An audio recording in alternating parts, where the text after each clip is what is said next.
Hey there guys, and welcome back to my FIFA 17 Everton career mode. And in the last episode, if you can remember, we actually started off the Premier League season with a massive 2-0 victory at home to Tottenham Hotspur. It was a brilliant victory. I was so happy with that. I think that was pretty much it for the previous episode. So I guess in this one we're just going to be playing some more games and obviously running off the transfer window.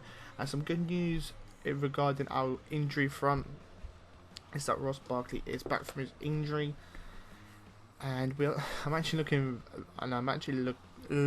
looking forward to seeing him back in action. Although Gylfi Sigurdsson has done well since coming in, so maybe Ross Barkley is actually going to be a backup to Sigurdsson, but I don't know. I'll have to decide. Maybe you can play maybe I could swap him around, play Barkley in one game and then give Sigurdsson a rest, and then vice versa. But we'll decide as the season progresses. But it's good to see that Ross Barkley is back from his injury and is probably ready to go because he loves Everton that much. So moving on into our first game of the episode, we are at home to West Bromwich Albion. I'm not gonna lie, this game was pretty difficult. West Brom at home with Tony Pulis in charge. Let's have a look at their team. So they obviously had Rondon up front with Berahino playing just behind him. They had a guy called Redival playing at the back, who's actually making his debut for them. And also my lineup is the strongest line. It's my first team, also with Lukaku playing up front, Delafay and Balassi playing on the wings, with Sigurdsson in the middle, and also with Williams and Jagielka playing at centre half. But I didn't get off to the best of start, so good ball in, and I don't know what, I think it was Baines who was there marking Rondon. I don't know why he tried to jump it, but that's what happens. A little dinky into Rondon, and he heads home to make it West Brom 1. Everton were really gutted to concede the first goal, but they're Leighton Baines. No, actually it was Jagielka, so I don't know what he was doing there, trying to wrap his foot around it. He should be really trying to win that header, but he doesn't, and Rondon makes it 1-0 to West Brom, and that was actually his first Premier League goal of the season. So Rondon off to an okay start, probably I think better start than Romelu Lukaku, who hadn't actually scored a goal. He actually didn't score a goal in the first game, which is a bit annoying. But here we go, Balassi on the ball. What is he going to do?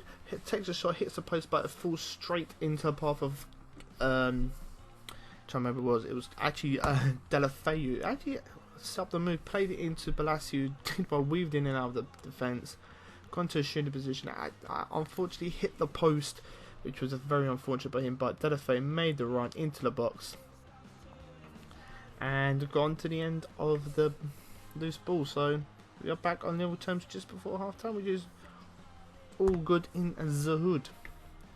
There's me celebrating. Maybe I said in the previous episode, that actually looks like me when I'm older. Maybe it looks like me when I'm older, but Delafeu getting his first Premier League goal of the season. And it's a good start. Been an okay first half, but now it's a West Brom corner whipped in.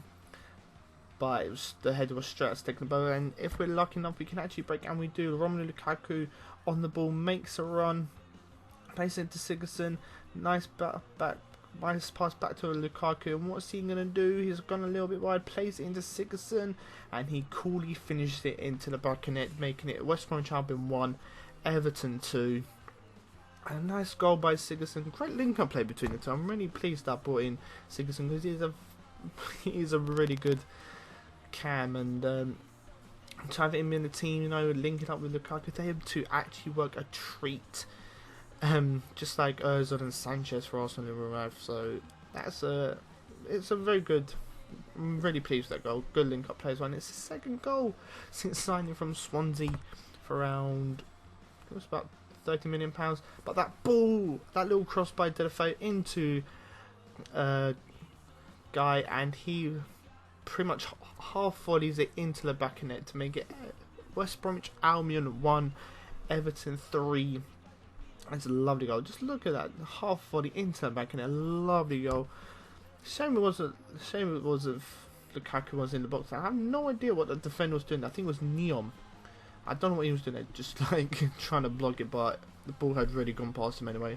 But we have got a 3-1 lead over West Brom Albion, having come from behind, how we wrapped up all 3 points. I like to say we have. But West Brom have a corner. Please say they don't score from this corner, because that would be a massive shame. Puts the ball in, and yeah, Veltman gets on the end of that, and for some reason he wasn't marked. So that was and that's a weird celebration there.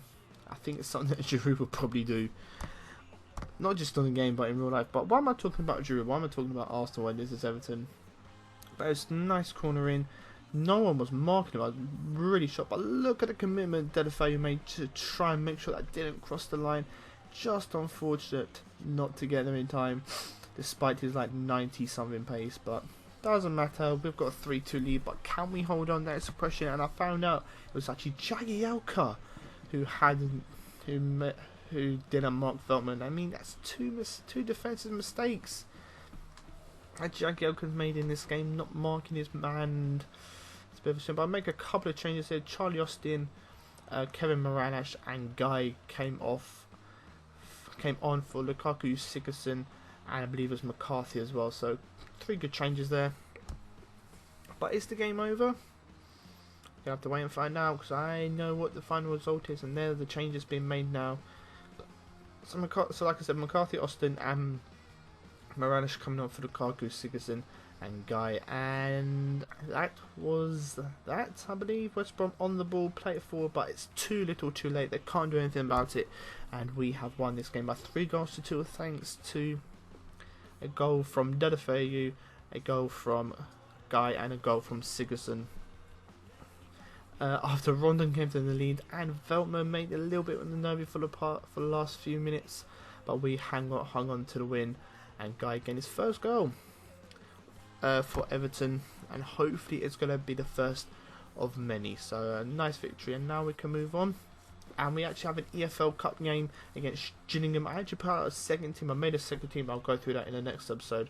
It just included like Robles, Reed, Jenkinson, Morales, Austin, Besic, all them players. But what you think against Gillingham, a Premier League team against a league? I'm not going to say, but we do win by 4-0. 2 goals from Aaron and a goal from Tom Cleverley, and Kevin Morales also getting on the score sheet. Unfortunately, Tom Cleverley actually picked up a bit of an injury, and hopefully he's not going to be out for too long, because otherwise I may need to look at bringing in someone else. But then we have all these amazing players. You know, Barkley's just come back from injury. We actually had a transfer for his loan move for Matthew Pennington to go to Birmingham for a year. 64 rated at 21 years old. Probably going to look to move him on. He's not going to be good enough, really, is he? So he's been loaned out to Birmingham, and let's see how long Cleverley's out for.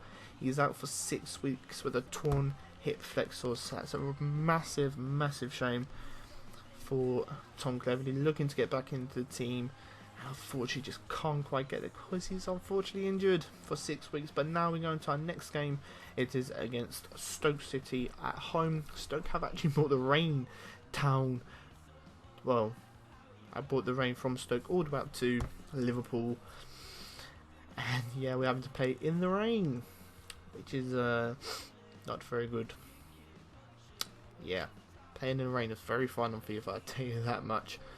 But let's have a look at our team. So go back to our first team with Lukaku obviously playing up front, and Sigurdsson playing just behind him, with Deulofeu and Balassi playing on the wings, and usual partnership of Jagielka and Williams. I kept Jagielka in despite him not marking his man. And Stoke, obviously they'll have Wilfred Bonny up front, gonna be very interesting. Obviously Shaqiri, Marker and Arnautovic playing on the wings, with Joe Allen playing in the middle.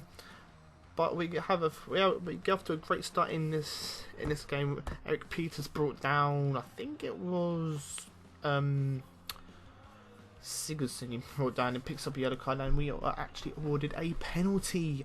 Now I have to admit something to you. This was actually the first time I was taking penalties, so I was going to be a little bit cautious, a little bit tense. So as you can see, I was actually reading this through, seeing how penalties work, because like I said, it was my first time taking a penalty on FIFA 17. So just looking through the setup, looking how to take it.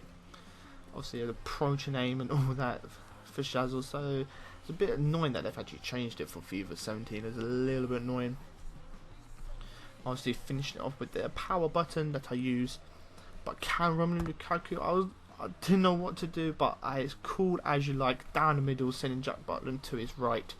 And we are 1-0 up against Stoke, and Romelu Lukaku picks up his first goal of the Premier League season. Hopefully it's going to be the first of many. Hopefully it's going to be first of many to take us into a European spot. You know, maybe I am actually aiming for a Europa League spot, or Euro League spot as it's called. So whether we win a cup or finish in 5th place, that's what I'm aiming for. But no, finishing in the top 4 would not be too bad at all. And there's me celebrating that goal by Lukaku. And like I said, his first Premier League goal of the season. Hopefully it's going to be the first of many.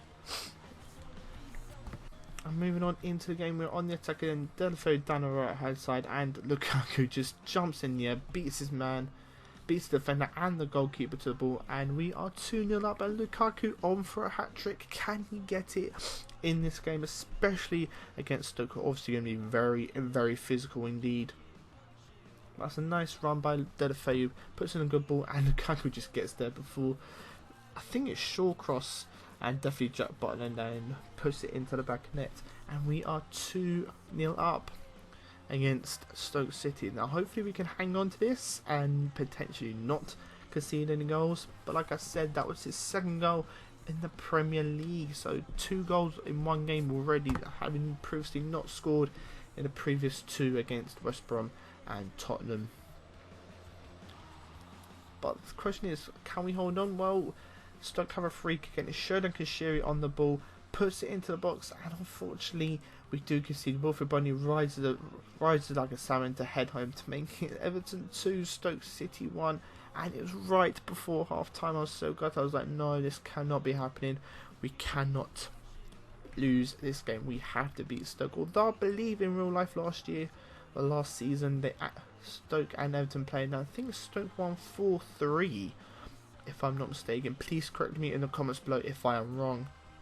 That was a nice lead by Wilfred Bunny, and there's nothing either of our players can do, and I am very disappointed that has happened. That's with the fans, because it means it's going to be an intense second half, and we're into the second half now. Balassi on the ball, trying to get past Glenn Whelan, puts in a great ball, and Sigurdsson, who rarely scores headers, doesn't even need to jump, it just lands perfectly on his head, and he guides it home to make it Everton 3, Stoke City 1. And I have to tell you, Stoke actually went for it in the second half. They threw on, it was Afellay and Bojan they threw on, which was a bit odd. So they were definitely going for, because they went out of it. Now 5 attackers, because they had obviously Shaqiri, they had Bonny, and they had Arnautovic. So throwing on Bojan and Afellay just made things a little bit intense, but we made it 3-1, and are we going to make it 4-1? Lukaku gets his hat-trick, makes it Everton 4, Stoke City 1 with 3 minutes to go, getting his hat-trick, and he will take home the match ball. Brilliant performance by the players, and again Sigurdsson and Lukaku linking up. It is working, guys.